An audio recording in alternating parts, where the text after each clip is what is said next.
Hey, Sean with Mississippi Makeovers here. I hope everybody's having a good day. This is going to be our second video, and so I hope if you haven't seen the first video, go ahead and back and watch it. It's just me and my son kind of giving a little breakdown about what we do, what content you might be able to see in the upcoming videos. And in this video, I just wanted to and I know there's probably 1,000 videos out there, whether it be remodel, handyman services kind of thing, and there's a bunch that I do follow. Everybody has got really good content. Some have great content, a lot of great advice that I have myself listened to and followed their practices. So I just wanted to give a couple bit of my tidbits and what I've learned briefly. I've been doing this full time now on my own about 7 years, maybe close to 8. We started off in Utah. We were handy with a hammer in Utah, and kind of just I built the brand. I hate to say brand. I built a business working on my days off. I was a manager at Lowe's, and when I kind of got the idea to do it on my days off, it's when I was realizing the amount of money that Lowe's was charging for a lot of things, and I couldn't believe it. And I considered myself fairly handy my whole life, and I just started picking up these little side jobs on my days off and doing small things. And I kind of got a following, right? And that's how everything goes, right? You get a following and people mention you, and it's all word by mouth, or by mouth. So I finally took the plunge and went full time, and we were a good 4 years in Utah doing that. And I had to schedule in our vacations, and customers were understanding, but I was always booked out at least 3 weeks in advance. Did very little advertising. I did some Facebook stuff, Instagram stuff. Never did anything. My first full year, I actually did have a website. If you have a website and you get response off it, great. I didn't see any good response off the website. My return on the investment of having to pay for everything for the website, I didn't see it. So I didn't carry on with the website after the first year. Just all word of mouth and Facebook. When we decided to move down to Mississippi, and other than my family, we didn't know a soul, and just use that same track record of what I did in Utah. So what did I do in Utah that allowed me now? I'm busier now in in Mississippi now than I was in Utah. So what do we what's our secret sauce, I guess? What has allowed us to stay busy, come into a brand new area where we literally had no contacts other than family. So what was our secret? And the one thing I can boil it down to is consistency. And the biggest thing that I'm sure guys out in this trade can tell you that I hear on a constant daily basis when I go to new clients' homes. You were the first one to call me back, or you actually showed up when you said you were going to show up. And when they get their estimates sent back to them, wow, you actually sent me an estimate. It has absolutely amazed me, whether it was my time in Utah and now my time here in Mississippi, the amount of customers that tell me that exact same thing.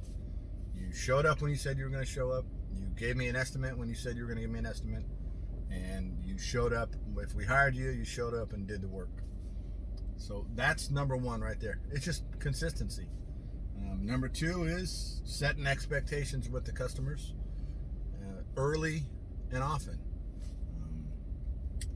I like to tell most of my customers very early on in the process, mostly with the estimates. It's a very simple one line. You can take it and use it if you would like. I don't care. But I always tell them most people have no problem telling you what they can do. I tell them I have no problem in telling you what I cannot do, because I don't want to set an expectation with my customer that I can't fulfill. And I think that does two things. Number one, that sets expectations, right? But number two, it builds a trust level with you and the client, because now they feel they can trust you, as they should be able to trust you. You're going to be in their home. They're spending money with you. Hopefully they're going to be repeat clients. So that simple phrase that I use, and I believe it wholeheartedly. And there's been many a times that I have told customers, I can't do that. I can maybe find somebody that can, or I can point you in the right direction, but that's not something I can do. And number 2 is a pet peeve of mine. I had to I've told many people this. If you're in this trade, whether you're a plumber, electrician, a handyman, a contractor, in the service industries, quit using the phrase, and I may upset people, and I don't mean to, but quit using the phrase, no job is too big or too small. Because there are jobs that are too big for any company, whether you're small or whether you're a huge company. And there are jobs that are too small, whether you're a one-man operation or a big company. You're not setting the expectations of the customer.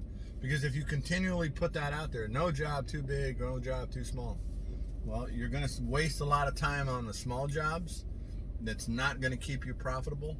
And number 2, you're going to spin your wheels in the bigger jobs, maybe get yourself into something that you can't handle, that you need extra help, and now your profit levels are going down. So to me, those are my 2 biggest early on advice that I can give anybody that wants to watch and follow the channel. And we're going to do more videos with on-site work. I'm going to do a lot of tool review kind of things, just giving you my 2 cents. I've been in this, doing the trade, my tricks that I've learned, and I would love to hear your opinions, your ideas, your comments, good or bad. We know how the internet is, we know how YouTube is. So I just kind of wanted to open up the second video with that, kind of talk about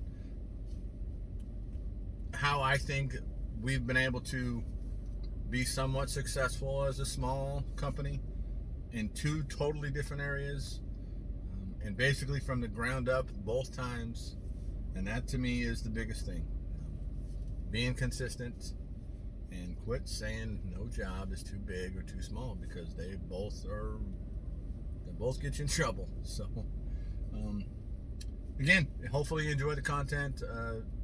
We're hoping to plan to be able to do about 2 videos a week, and I promise you the quality, the content, it'll just keep getting better.